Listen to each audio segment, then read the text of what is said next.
So we are reading Power versus Force by Dr. David Hawkins. We are on chapter 23, The Search for Truth, page number 271 of the book and page number 55 of the PDF. Great.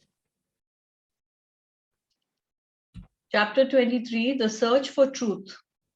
Cynical though it may at first sound, we must admit that for everyday operational purposes, truth is whatever is subjectively convincing at one's current level of perception. Now this is very important, okay? It says over here that truth is whatever is subjectively convincing at one's current level of perception, right?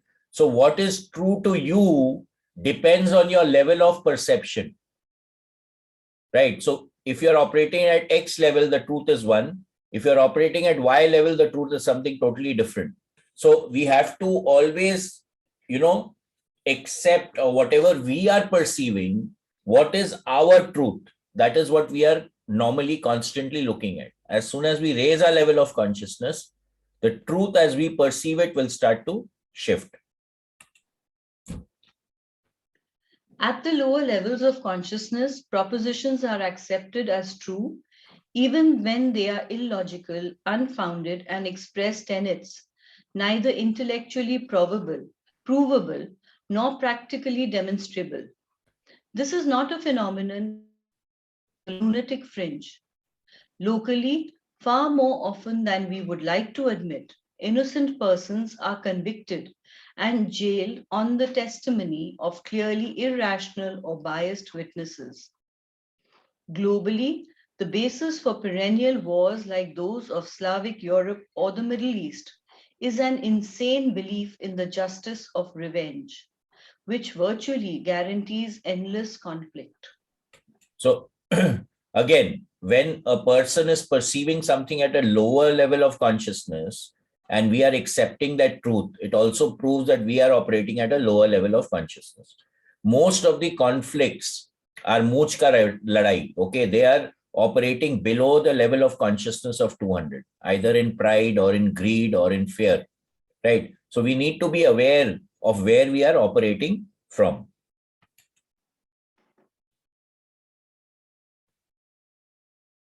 With few exceptions, even religions which ostensibly represent the teachings of the Prince of Peace have never forbidden war or the killing of other human beings under justifiable circumstances.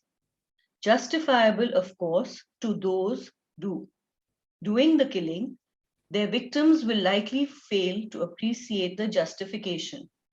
So again, the crusades of the Christians, the jihad of the Muslims, right? According to their level of consciousness, at the level of consciousness that these people who are professing these issues, they are operating from a level of consciousness at which these are justified. So killing is justified for them because at that level of consciousness, it is okay.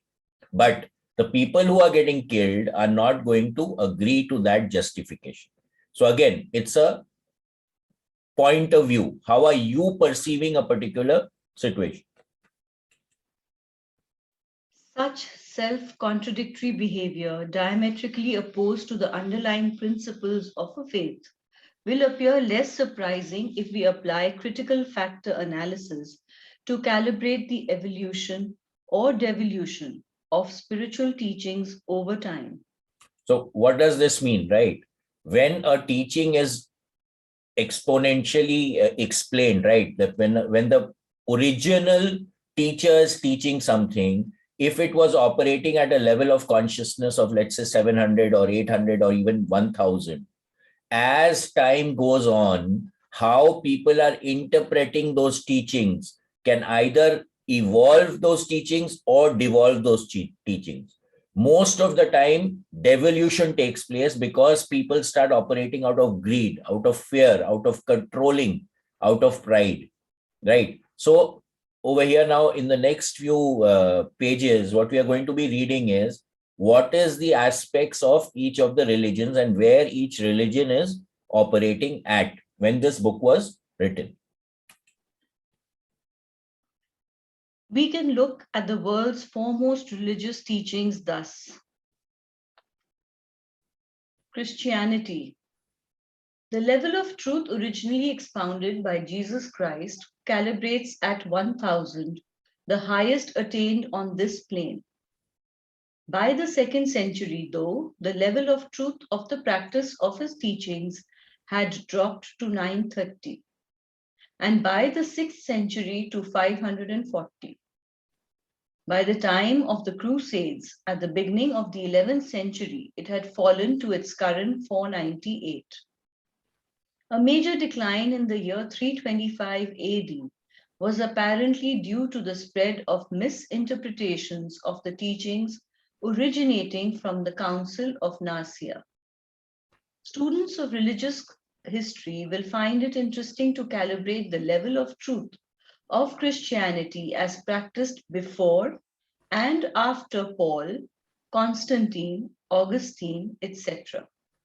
So again, what the religious leaders of that particular time of the Christian church were professing will also affect the level of consciousness of each of the teachings, right? So when this council at Nicaea met, they devolved the level of teachings that were there. So a lot of stuff, I don't know if this was the time when they developed the New Testament, but there's a very big difference between the Bible of the Old Testament and the New Testament. A lot of stuff was removed from the Old Testament in the New Testament to keep the power within those in authority within the church.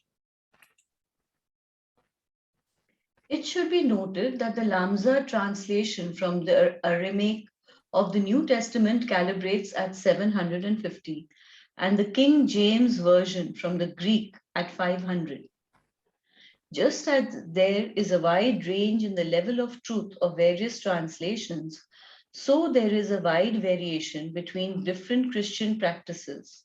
So again, even a translation, okay, how are the words being interpreted can be calibrated, right? So you can take a book and you can assess the calibration of the whole book. Then you can assess the calibration of each chapter.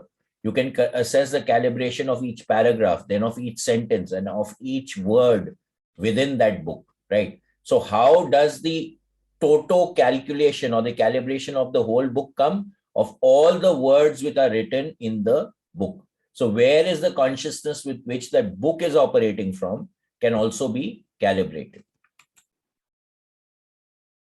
Most major persuasions, Roman Catholicism, Anglicanism,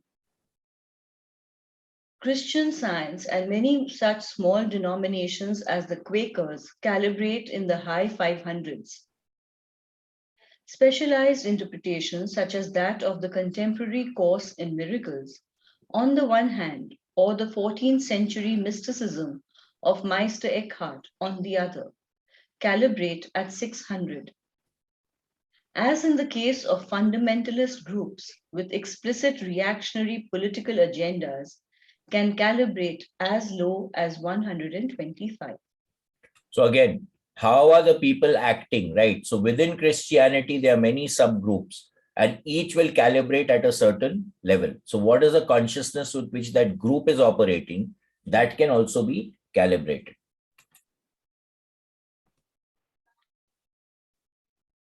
The level of truth of the teaching of the Buddha was also originally at 1000. By the 6th century AD, the level of truth in practice had dropped to an average of 900. These teachings have deteriorated less than any other religion. Hinayan Buddhism, the lesser vehicle, still calibrates at 850.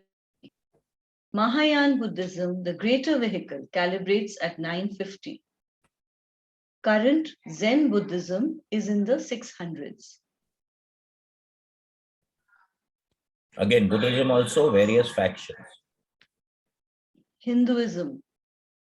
The teachings of Lord Krishna calibrated at 1000 and have deteriorated slowly over time, but the truth of the current practice still calibrates at 850.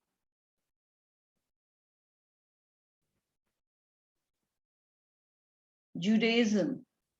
The teachings of Abraham calibrated at 985. The practice current at the time of Moses at 770, which is the level of Talmud. Modern Judaism calibrates at 499. The Old Testament calibrates at 475. Islam. The level of consciousness of Muhammad was 540. The Quran calibrates at 570. The kernel of Islamic faith is an expression of loving acceptance and inner peace. But the evolution of practical dogma was intertwined from the start with the politics of territorial expansion in the form of jihad or religious warfare. The truth of the teachings had dropped severely by the end of the period of the Crusades. In modern times, the ascendance of fanatic nationalistic religious movements characterized by paranoia and xenophobia have rapidly eroded the spiritual essence of this faith. At the present time, the level of truth of the teachings of militant Islamic fundamentalism is 130. When we look at the decline of the level of truth of the world's great religions, we notice that those that are the most yin have remained relatively pure through the ages, whereas those that are more yang, involved in worldly affairs, have degraded markedly until the militant extremist faction of the most aggressive religion has actually sunk below the critical level of integrity at 200. The more dualistic the creed, the greater seems to be its vulnerability to misinterpretation. Dualism promotes a split between belief and action and the disorientation of levels of truth. When this occurs, the spiritual essence can be confused in translation into physical expression. Thus, the conceptual Christian soldier of the spirit becomes, through a distorted literal translation, a self-justified battlefield killer. So when you're looking at religions also, right? Religions which are screened towards the materialistic aspects of life have dwindled further than the religions which were based on spiritual enhancement, on improving one's state of consciousness, right? Now, dualism also in what you're thinking and what you're acting. So again, it's a facade, right? You're saying something, you're doing something else. It will always create a contradiction in your system. For example, a soldier is always in duvida, where from the younger age, he's been told that killing is not good, right? And now they are told that, okay, now you're a soldier, now you go and kill. So it creates conflict within the person concerned. So the Christians went on crusades. The Muslims are going on jihad, which is a contradiction of the basis of the religious message, which was love thy neighbor as you love yourself. Do unto others as you would like them to do unto you, right? So it is going in conflict of that, which again causes a decline in the religion.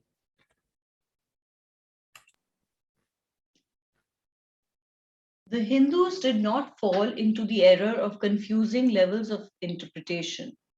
The battle described in the opening of the Bhagavad Gita was never misinterpreted to suggest Lord Krishna teaches that believers are to engage in actual warfare. The Buddha's view that the cause of all pain and suffering is ignorance, which he saw as the only sin possible, and that one's duty is to be compassionate towards others and pray for them, is hardly susceptible to such distortion. So again, the sin is ignorance, right? It is not anything else in Buddhism. So that allowed the Buddhist mantra or the Buddhist message to sustain itself. The Gita has also been interpreted in a very nice way by a lot of people. So no one in the Hindu culture actually interpreted Krishnaji's message that you go and kill, right? Because there was a lot of data, there was a lot of learning behind that message, which was also understood by people. So It was a discussion. The Gita was a discussion as to why that action was necessary at that time. Okay. It was not a message that you need to kill anyone who does not agree with your ideology. It was a creation of the ideology that took place when Lord Krishna was giving his teachings on the Gita. So again, that also did not get distorted. The downfall of all lofty spiritual teachings has been their misinterpretation by the less enlightened. Each level of consciousness predefines its own limited capacity for perception and comprehension until one has oneself become enlightened or at least experienced the higher states of consciousness. All spiritual teachings remain hearsay and are thus prone to distortion and misunderstanding. Scripture can be quoted to justify any position. So again, your perspective of looking at something will define your interpretation about it. So you will always interpret things with the level of consciousness that you are operating from. So that's why it becomes very important for us to know what level of consciousness that we are operating from, so that we can understand that we need to evolve our level of consciousness. Okay, now this again becomes very important. So the question again and again comes up: what is the level of consciousness that you are operating from? Just keeping that the levels of consciousness in your mind, or even just keeping the grid with the left side and the right side in your mind, will allow you to start creating shifts in the way that you look at things. How are you perceiving things, which will automatically start to raise your level of consciousness also. The righteous are always dangerous because of their imbalanced perception and their consequent indifference to moral violence.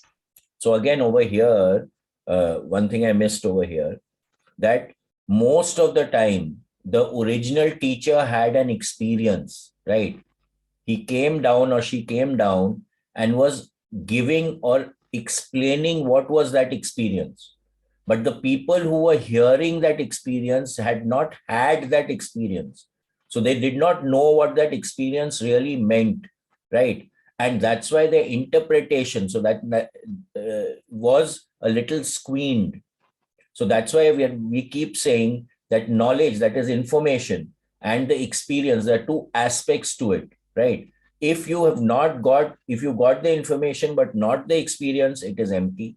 If you have the experience but you do not understand what the experience is, then you really do not know what that experience is.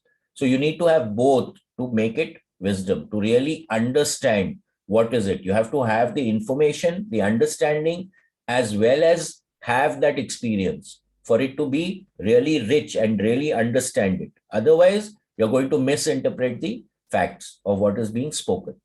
And then discounting starts taking place. Like now, someone says that, okay, you can have an out of body experience. Now, someone who's never had an out of body experience will say it's bullshit. It cannot happen. But for someone who's had that experience and had knowledge of that experience, it becomes very, very real, right? So that becomes very important for us to assess. Within any religion, fundamentalist sects always calibrate lowest, often operating at the same level of consciousness as criminality. Their hallmark is egocentric extremism and irrationality. But with 85% of the human population below the critical level of 200, error is easily disseminated and readily accepted around the world. So if anyone is not willing to accept someone else's view, right, is not even ready to look at it, then you will always calibrate at a lower level of consciousness than 200. So you are operating from desire, from fear, from anger, from pride, right? You're not going to be operating from neutrality, willingness, acceptance, reason, love, joy, or peace, right? So any fundamentalist who's not ready to accept that, okay, someone else may think differently, will always calibrate at a lower level. Cults proliferate because the general public has no objective criterion with which to distinguish truth from falsehood. Using the tools of this study, we may identify as a cult any purportedly spiritual movement that calibrates below the level of 200.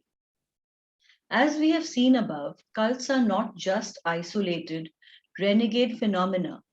They also thrive as tolerated subgroups within the world's great religions, distorting teachings and subverting their intent. So any teaching can be twisted around to suit what you are looking for. That is why any scientific inquiry also will always be screened towards whatever a person is looking for. So you can attempt to do an experiment, right?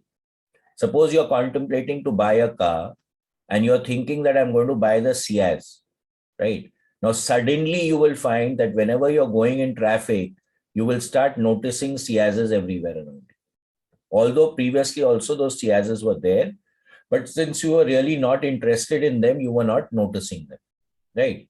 So in the same way, any religious cult also will look for what they are looking for and twist whatever the teachings are to serve their purpose, right? So this becomes very important to really understand. And this is a very easy way, the ring test, to really test if you're operating from equanimity and centeredness, you're not getting biased by your thinking process. That's why a still mind is very important when we do these calibrations. That anything that is a cult will always calibrate below 200. Cults need not be formally religious at all. The ultimate cult, of course, is the anti-religion based on anti-divinity, which we know as Satanism.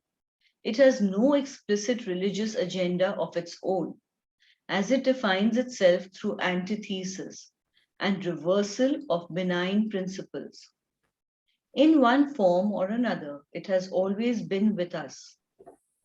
As up implies down and light, darkness, man's socially organized search for truth and commitment to attaining higher spiritual levels has always implied the socially organized promulgation of falsehood and submission to the lowest energy fields. Examination of the nature of anti-religion demonstrates, in fact, the enormously destructive power of negative energy fields. Examples are unfortunately ready to hand. So since most of the world's population is operating below the level of 200, right? It becomes easy for these people who are operating as cults, which are naturally below 200, and most of the people are operating at that level, for them to convince them of what they are saying is the truth. But ultimately, when a person awakens, right, then this naturally the person wants to shift out of it. But at times when you get into a cult, it becomes very difficult to get out. The trappings of Satanism spread as fashions of a pop youth subculture, its primary vehicle being an overt musical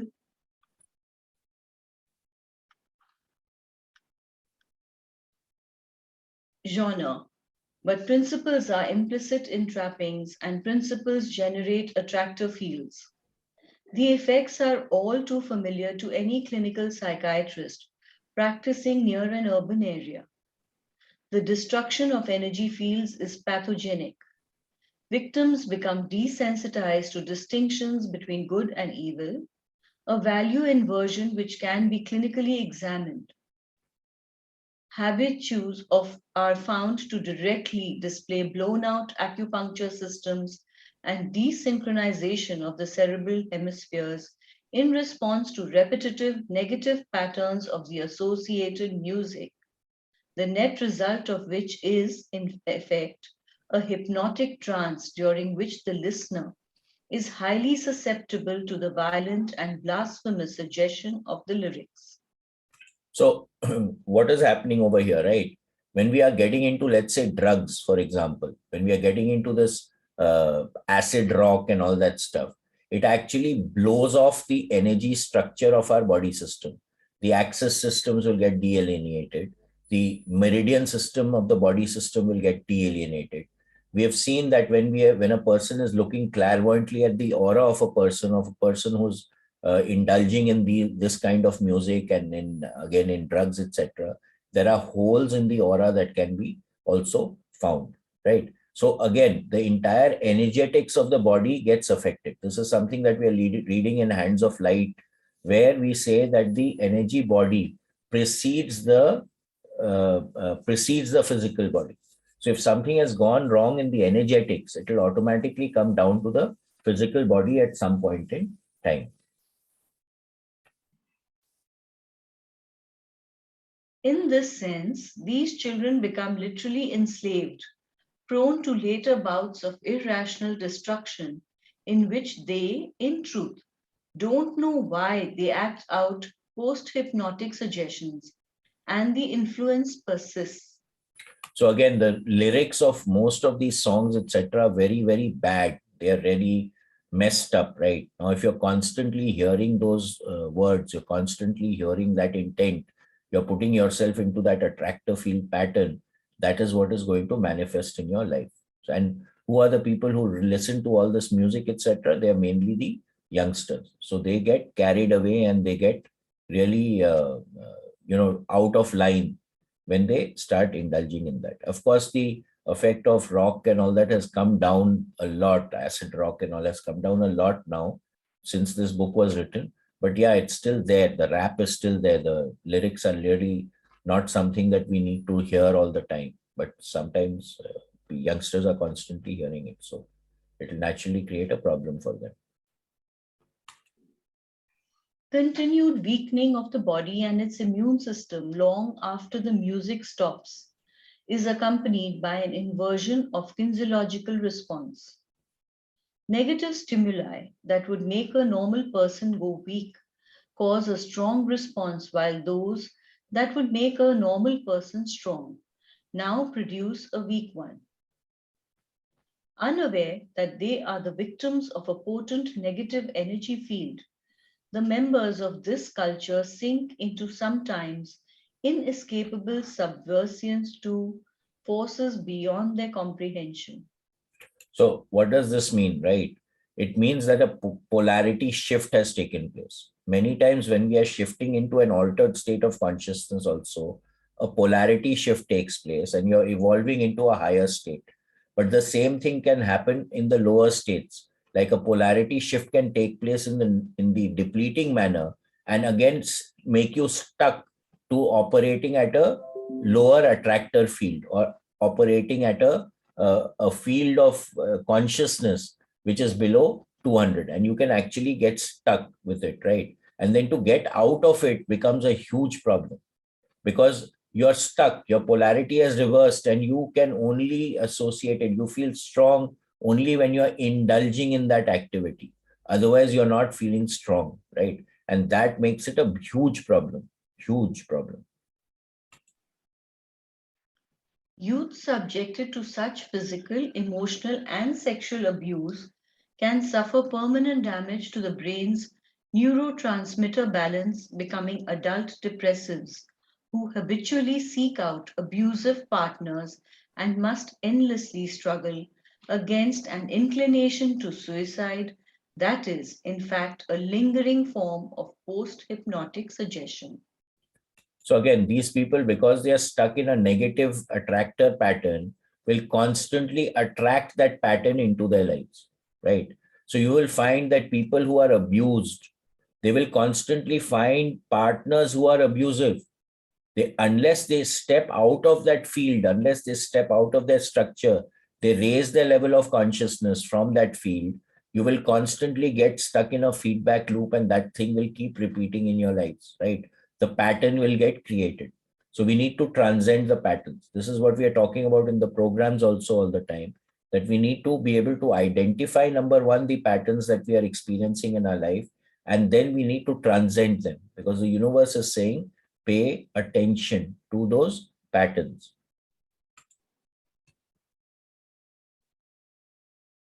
We may wish to deny that such a spiritual plague, reminiscent of the Dark Ages, could remain virulent in our enlightened society. But such perverse influences do not operate in a moral vacuum or arise from a social matrix that does not already incorporate preconditions for their growth. The paradox of our puritanical society is that it encourages constant seduction but denies satisfaction. So, a perpetual frustration of normal outlets eventually finds release in perverse ones. If we look more closely, we may find that other elements of what we call civilization, in fact, foster its persistence. So, so what they're saying is that if one is not allowed freedom of expression, freedom of experiencing, then when that particular urge is actually suppressed, it will create perversion. It will create you to get into deeper state of perversive activity, right? So that's why I mean, my father always told us that experience everything, so that when someone tells you, no, this is very good, you know what that experience means, what it is all about. So you will not get stuck in that activity. Whereas if you're suppressed at a time that, no, don't do this, don't do this, don't do this all the time, and you have no experience of it, when you experience it, you experience a high, and then you get stuck in that activity. That's why we always ask this question also. When was the last time that you did something new? So if you're constantly experiencing new stuff, you're not going to get stuck in something which is perversive, which is taking you down into the lower attractor fields. And naturally, whenever you're doing something, you need to understand at what level it's calibrating. Once you do that, then you'll experience it, but then you'll say that, no, this is not for me. I'm not going to do it, but I know what it is. So I cannot get stuck in it anymore. Okay, so this becomes very important. That's why experiencing the experience is a very important part of growing up. This is something that we talked about in the magical child also, where the child has to experience things in a particular manner, right? We must give as many new experiences as possible to the child, because that is where the neural growth takes place. Now, if I've tried something, then I'm not really attracted to it as much as for someone who has not really tried it and not experienced something. Okay, so that's why experiencing things becomes very important in a very, very secure environment. So if we can provide a secure environment for our children to experience stuff, then they're not going to get caught up in a pervasive environment, which will result in them indulging in something which is really not good for them. Yes, Kokil? But yeah, I have one question here. Yeah. So a lot of people say that, because I want to experience everything, they go and do drugs. But isn't that like causing a tear in the aura as Yeah, well? so again, drugs is not something that I would indulge in, but other Yeah. stuff that is available, there's so much other stuff available, right? Drugs are something which are synthetically, chemically produced, right? I'm talking about all the natural stuff with this. There's so much things to experience in life. Yeah. So I would not encourage attempting to try drugs, but other stuff, I don't see any issue with it. Okay. Thank you. I remember there was a time I tried all the brands of cigarette possible. I tried all the kinds of liquor possible. I mean, the point was that I tried it, right? So I know what it is now. So now no one can push me into indulging in that activity anymore, if you get what I mean.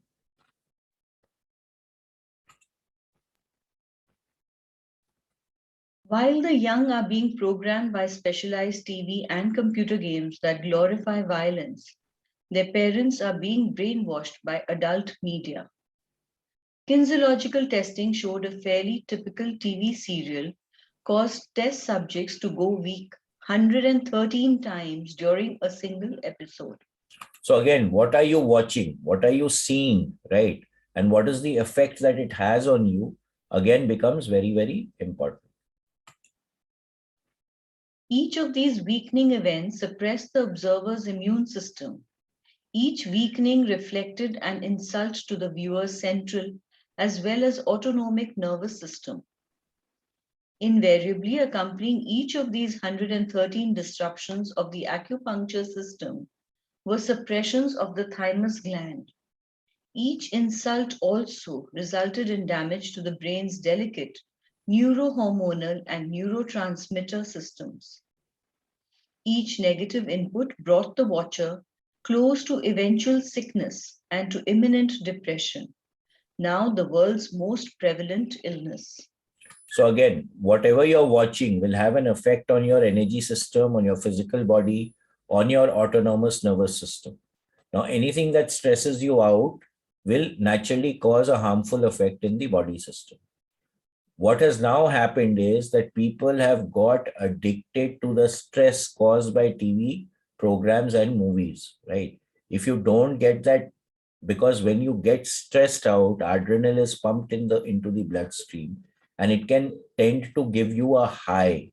But if that adrenaline is not used up, it turns into cortisol, which can become poisonous to our body system. And our body really has to work to eject it out of the system. Adrenal, etc., was created to create a fight and flight response in our body system, where when we were facing dangers, when we were cavemen, we had to get that extra energy to be able to do stuff, right? But now we do not have that. Now, if you're watching a movie, the same chemicals are produced in your body, but they're not getting used. So when the body has to eliminate it or it has to eradicate it from the system, it puts real pressure on the elimination system. And since the elimination system cannot do it, it is one of the main causes of fat, because the body stores these chemicals which are not required to take it out of the bloodstream in fat, right? So you'll find that many people who are constantly hyper vigilant or stressed out, they start becoming fat because the body wants you to eat carbohydrates to store these chemicals in that fat, so that it doesn't remain in the bloodstream. So one of the main causes of obesity is actually stress.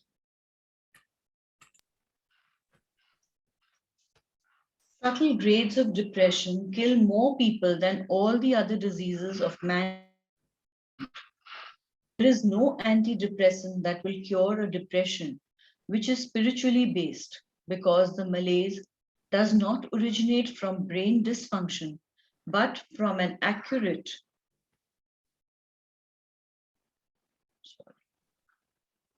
response to the desecration of life.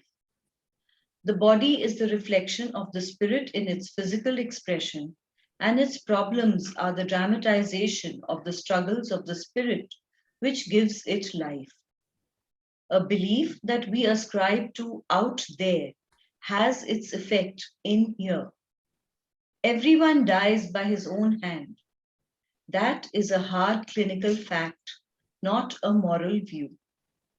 So again, as I said, that any kind of thing that is affecting your system externally will have an internal effect, right? Now, today, when you're getting depressed, you're constantly thinking of stuff, it will naturally cause a lot of issues on the physical body itself. And the point is that we need to be able to maintain that equanimity and peace within. Then whatever is going out on outside will not affect us. That is where resilience starts to come in, right? The bounce back. How soon can you bounce back from a stressful situation is the name of the game. And the higher the level of your conscious evolution, the higher that you're operating in your consciousness, you will find that the bounce back automatically becomes better. So again, if you're operating on the right side of the grid, you will not be pulled into the left side so easily. And even if you are, you will get out of the left side very fast. So this is what basically the awareness and also all the tools that we are learning. I mean, I'm not only in awareness with the other tools that you've learned in other processes also. We need to apply them to bring us out of the left side of the grid into the right side of the grid. Otherwise, we are sinking. We are constantly getting depleted. The attempt to impose standards of would-be absolute good and evil is, in fact, one of the greatest moral pitfalls. So again, there can never be something which is absolutely good and absolutely bad. This is extremely important. Everything just is. It's always a perspective, right?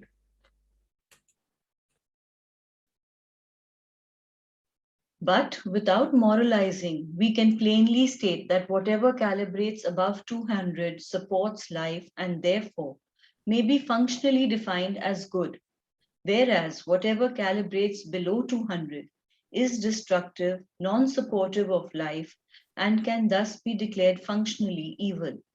So again, it's the right side and left side of the grid.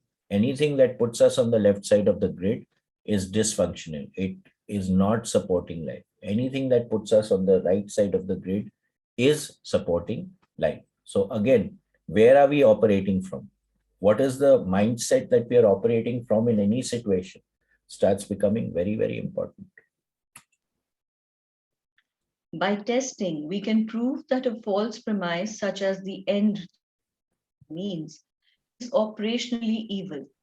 Yet, this is a routinely accepted justification for much of human behavior, from the peccadillos of commerce to the enormities of war.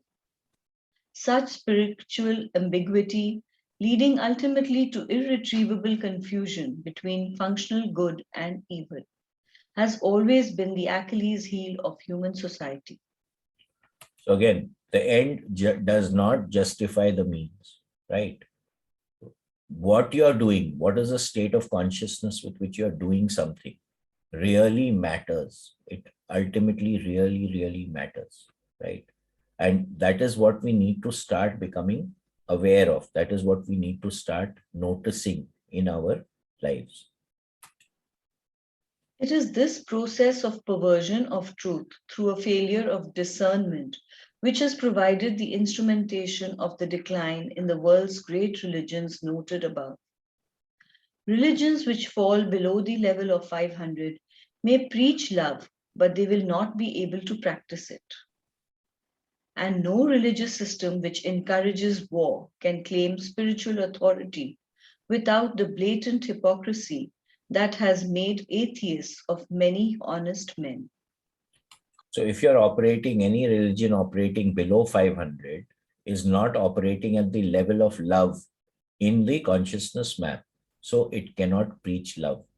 That's a given, because you cannot be at a higher level of consciousness than that at which you are. So the idea would be for all of us, I mean, we are talking about religions here, but the idea will be to constantly be aware where we are operating from so that we can constantly endeavor to raise our level of consciousness.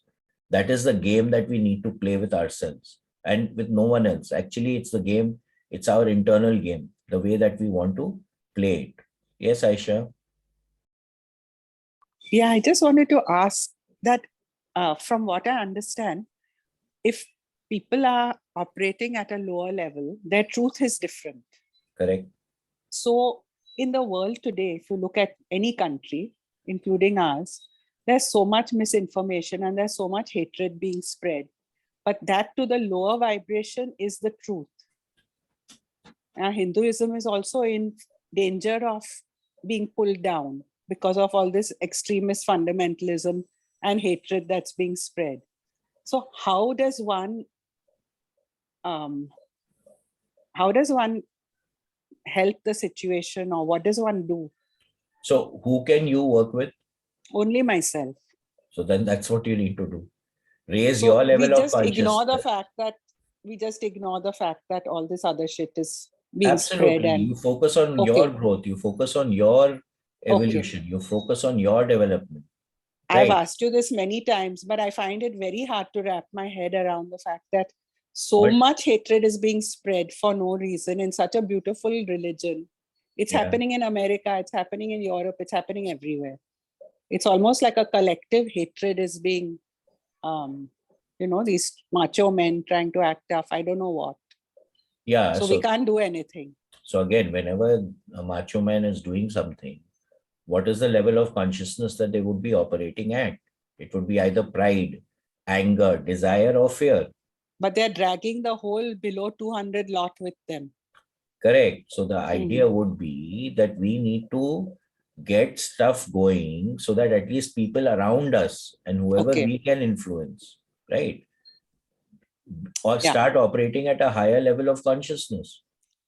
Like today, if we get down that all the people who are attending awareness sessions, for example, right, we are doing a very small thing in the entire thing. We are like a blip in the entire glitch.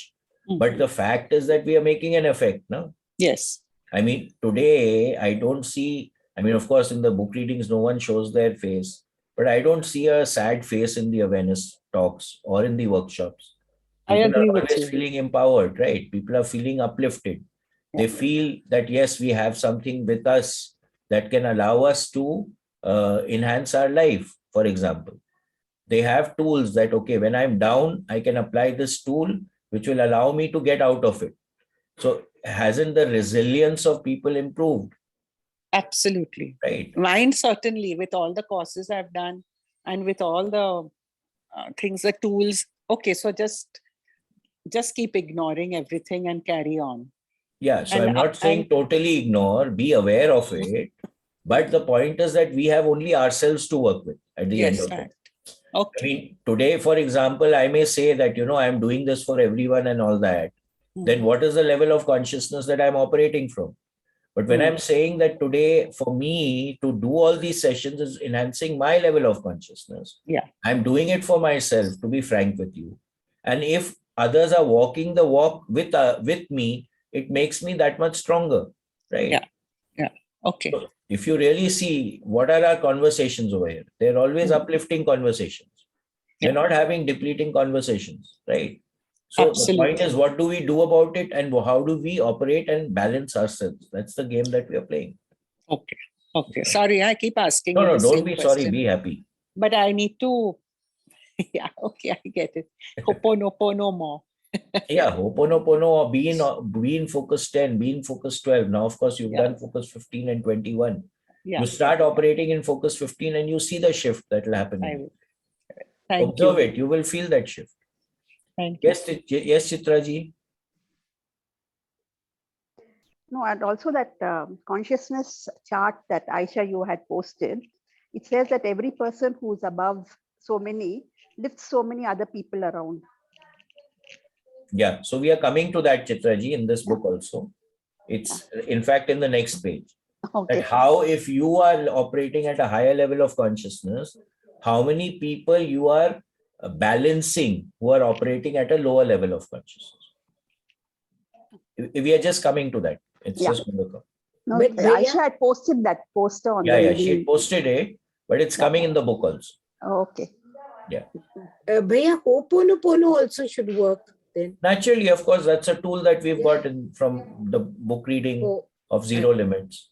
Yeah. Cancel will work. If people who've done the PD, I think no more works like magic, to be frank with you. Right? This day works like magic. You can program your day. So what are you going to program for? You're going to program to evolve into a higher level of consciousness. That stuff gets done for you, right? We're not going to be going into lower levels of consciousness. No, but Ho'oponopono would even help the universe, no? The way. No. Again, this is the problem, right? Ho'oponopono was meant to be done for yourself. You clear your field of what you are experiencing, which will automatically affect anything that is resonating with, right? So you're not, your intent is not to affect the field of the whole world. Your intent is to affect yourself. So who are you working with at the end of the day? Even in Ho'oponopono, you're working with yourself. You're not working with anyone else. That is something that we need to be clear with in Ho'oponopono. Yes, Geeta ji? Bhaiya, it's the same thing, clear what we do, cleaning. It's the same thing as Ho'oponopono, no? So that's a quicker way we do it. Yeah. So again, you have many tools of doing it, right? You have many ways of कान इधर भी पकड़ सकता है, ऐसे भी पकड़ सकता है, ऐसे भी पकड़ सकता है, वैसे भी पकड़. Okay. We don't have to do Ho'oponopono and clean or no more. You need to figure out what works for you, right? Works for you. Okay. I mean, you need to figure today. Now you've got various focus levels. Now you've only done the excursion. So you've got focus 10 and focus 12. Now you can go and do something in focus 12 and see if it works for you. Okay. You can go and do it in focus 10 and see it works for you. You can do it in C1 and do it for yourself, right? Now, whichever level of consciousness that thing works better for you, It works better for you. Now, today I'm telling Aisha that you go into focus 15 and operate, you will see a shift in your life. Now, till now, she just did the gateway voyage, right? Few days back. So now she has been operating at focus 10 and 12, and she says there's a big shift in my life. But her concern is how do we affect the bigger thing? So if you raise your own level of consciousness, which we are just going to come to, automatically you start affecting more people. Very simple. Thank you. Yeah. Thank you.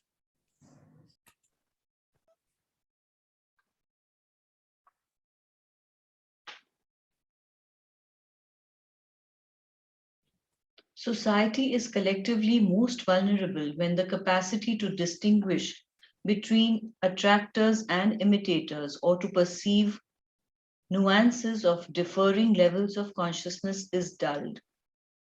Thus do civil abuses become law and political extremists persuade with righteous slogans.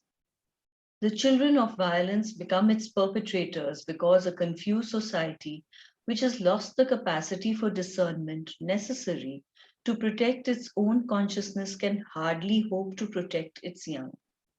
So now this makes it very important, right? If the adults are not aware of the level of consciousness at which they are operating, and they cannot distinguish between higher attractor patterns and lower attractor patterns, and they get attracted to imitators who say that we are professing religion, we are professing peace, but they are professing violence, for example, right? That today our culture is the best culture. No other culture can tolerate us. I mean, no other culture is better than us. Now that is taking an extreme view of things and not allowing freedom to others. So if a society cannot discern between these things, then how will the children discern it? Because the children grow up looking at the parents. They learn the maximum from example. What is the example that parents are setting for them? So that's why it becomes very important for us as parents to really see what we are doing, because that's going to affect the lives of our children. An individual's level of consciousness is determined by the principles to which he or she is committed. To maintain progress in consciousness, there can be no wavering from principle, or the individual will fall back to a lower level. Expediency is never an adequate justification.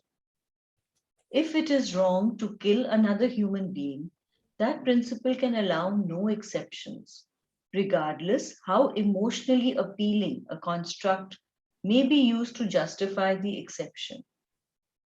Thus, a society which condones capital punishment will always have a problem with murder, both the products of the same level of perception. To the murderer, the killing of the victim is also a justifiable exception. So again, it's a matter of perspective. How are we looking at it?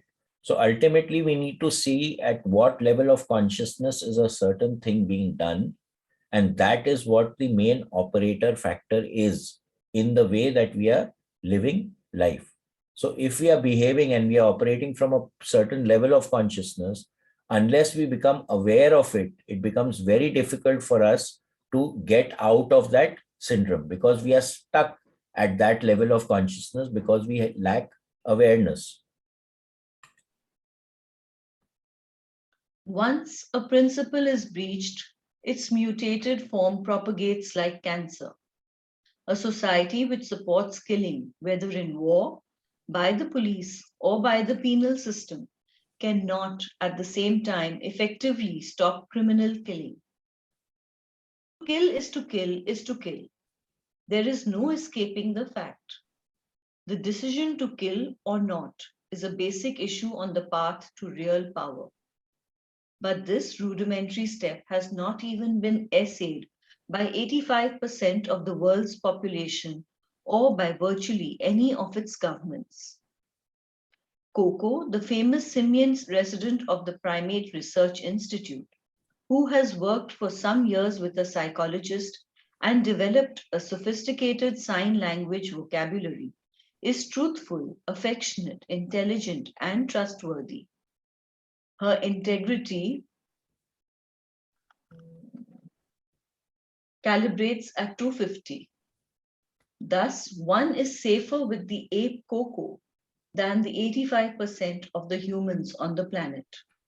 So again, animals can also calibrate at a higher level than humans, right? Because most of the humans are operating below 200. Injury to man's spiritual eye has resulted in dimness of moral vision and blindness to truth, which afflict 85% of the Earth's population, who linger below the level of integrity. The great issue that confronts mankind as a whole is the healing of this spiritual blindness. The more immediate problems of right and wrong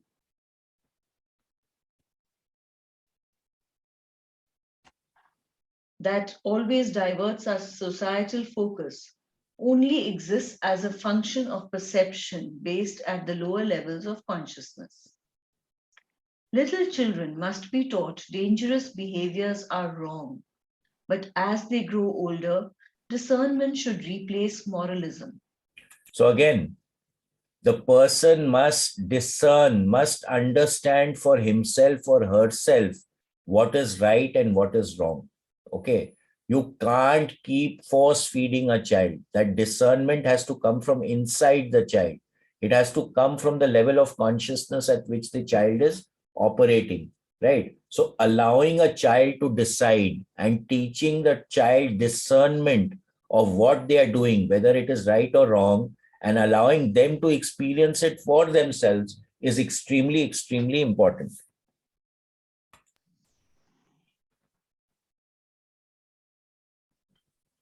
Whether it is wrong to kill other human beings may be a moral dilemma at lower levels of consciousness. At higher levels of the very question is ridiculous. Conventional morality is therefore only a provisional substitute for a faculty of higher consciousness. Moralism, a byproduct of duality, becomes insignificant as the consciousness level rises through the 500s and irrelevant at the level of 600.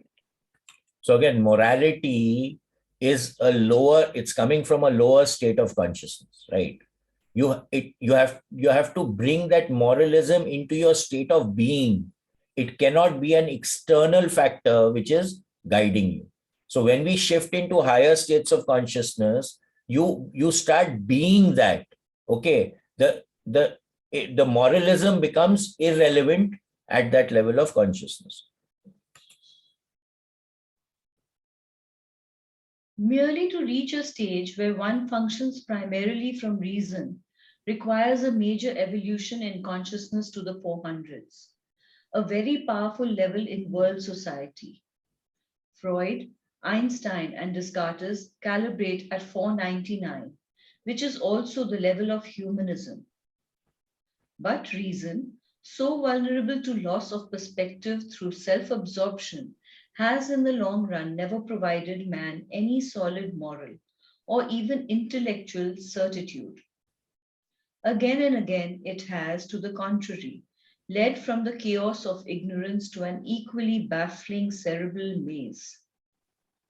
In a world of mass confusion, we desperately need a reliable, accurate, objectively verifiable yardstick with which to measure truth.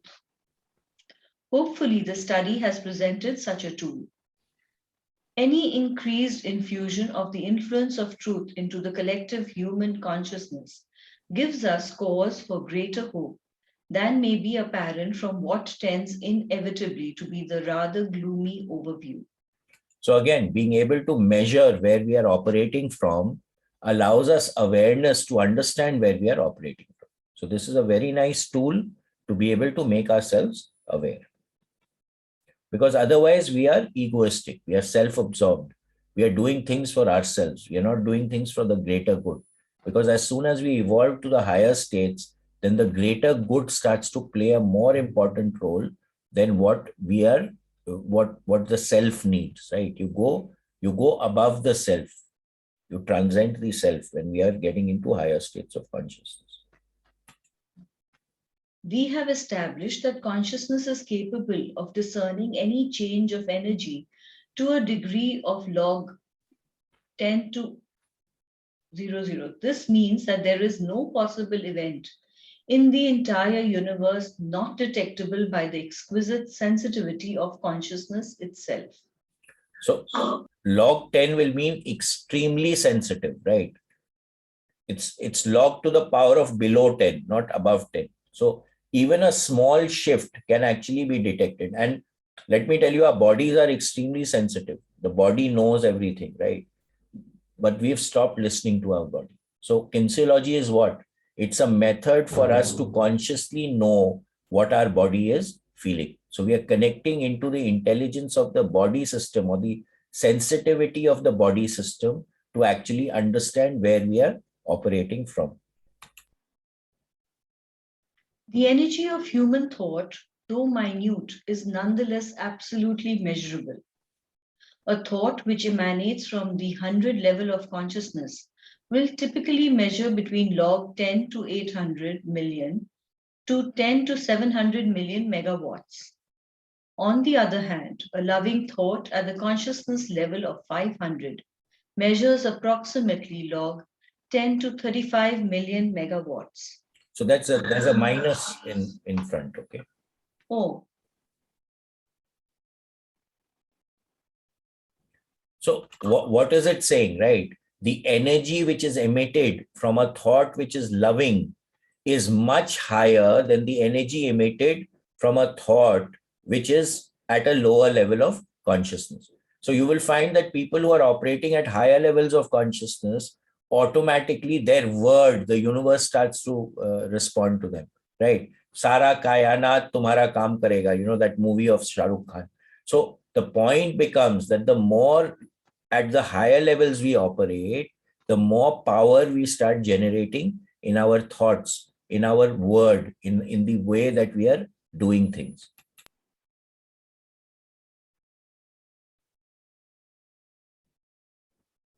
How do I read 10 minus? It's all right. Go ahead.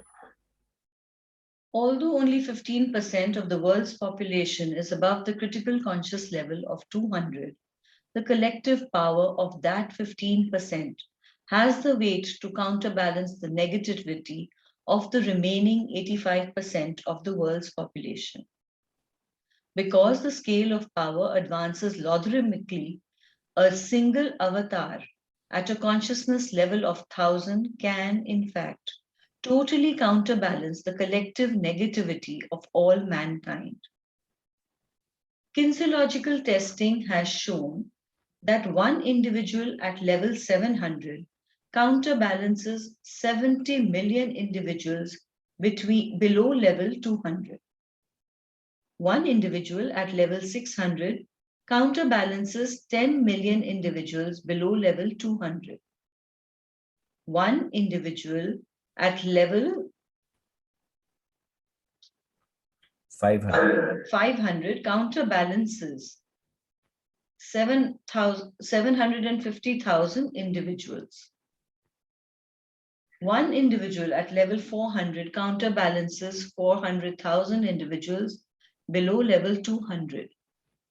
One individual at level 300 counterbalances 90,000 individuals below level 200. 12 individuals at level 700 equal one avatar at 1,000. There are currently 12 persons on the planet who calibrate at 700.